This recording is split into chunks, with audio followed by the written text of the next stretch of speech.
भारतीय अध्यात्म एवं संस्कृति के अनन्य उद्गाता, अद्वैत वेदांत के पुरस्कर्ता श्रीमदाद्य शंकराचार्य जी ने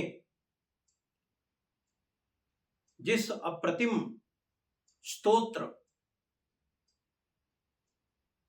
सौंदर्य लहरी की रचना कर एक सुरभित प्रसून के रूप में इस समाज को समर्पित किया है, उस ग्रंथ रत्न में भगवती श्री राजराजेश्वरी महात्रिपुर सुंदरी की दिव्य शक्ति, उनके दिव्य प्रभाव एवं सौंदर्य का निरूपण परिलक्षित होता है। इसी प्रकार इस सौंदर्य लहरी आख्य ग्रंथ में काव्य के अनेक उत्कृष्ट जो उपादान हैं और उनकी जो विविध विशिष्टताएं हैं,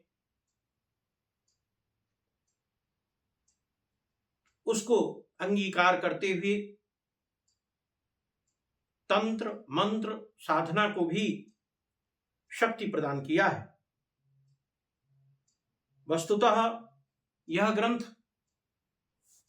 गूढ़ दार्शनिक विचार, अध्यात्म विद्या, तांत्रिक विद्या और योग विद्या का एक अनूठा संगम है। इस ग्रंथ में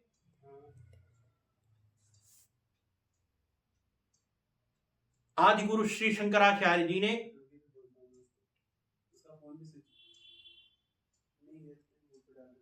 बहुत ही प्रभावशाली ढंग से श्री राजराजेश्वरी महात्रिपुर सुंदरी के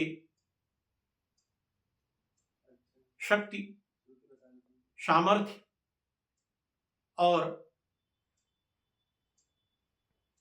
उनकी असीम सत्ता को प्रोद्घाटित किया है।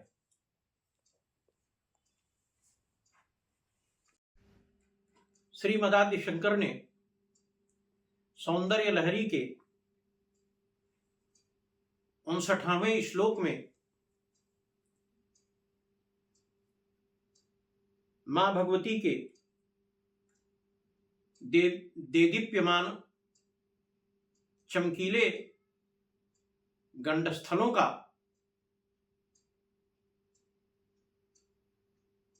वर्णन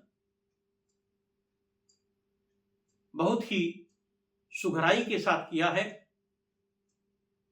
वह श्लोक कुछ इस प्रकार से है। स्फुरद् गंडाभोग प्रतिफलित ताटंक युगलम् चतुश्चक्रं शंके तव मुखमिदं मन्मथरथम् यमारुह्य दुह्य त्यमनिरथमर्केन्दुचरणम् महावीरो मारः प्रमथ पतये सज्जितवते। इस श्लोक का जो तात्विक भावार्थ है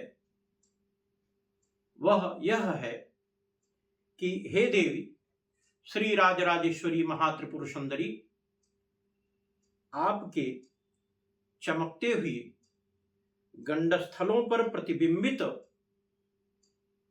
दोनों कर्णाभरणों को धारण करता हुआ आपका यह ललिता ललाम भूत कोमल कमलवत मुख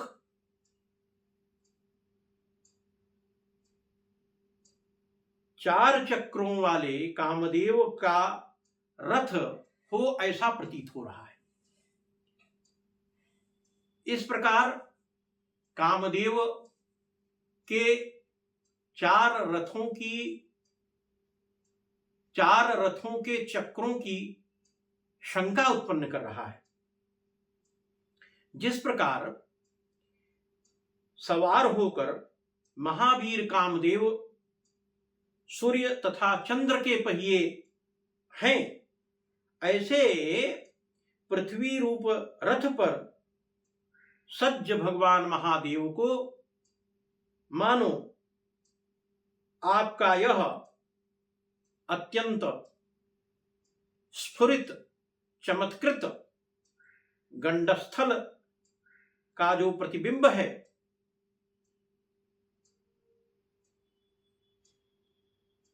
वह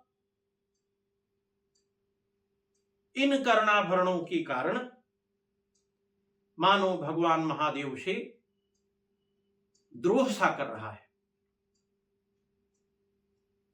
काव्य शास्त्रीय दृष्टि से देखा जाए तो श्रीमदादि शंकराचार्य जी ने इस श्लोक में ललिता ललाम भूता सौंदर्य संदोह संबलिता पद्मिनी पद्मगंधा कोमल कपोल कांता कर्णाभरण भूषिता मां भगवती के अनिंद्य रूप लावण्य का निदर्शन कराया है। और यदि यौगिक तथा तांत्रिक दृष्टि से इस महामंत्र का विमर्श किया जाए तो वस्तुतः इस श्लोक का 1001 बार आवर्तन जो वियुक्त दंपतिगण हैं उनका मिलन करने में सर्वथा समर्थ है। इस श्लोक का आवर्तन करने के साथ ही साथ यदि हल्दी के चंदन या चूर्ण पर ऐं क्लीं सौः इस बीजाक्षर मंत्र का लेखन किया जाए, उसे मूंग के पदार्थ से बने हुए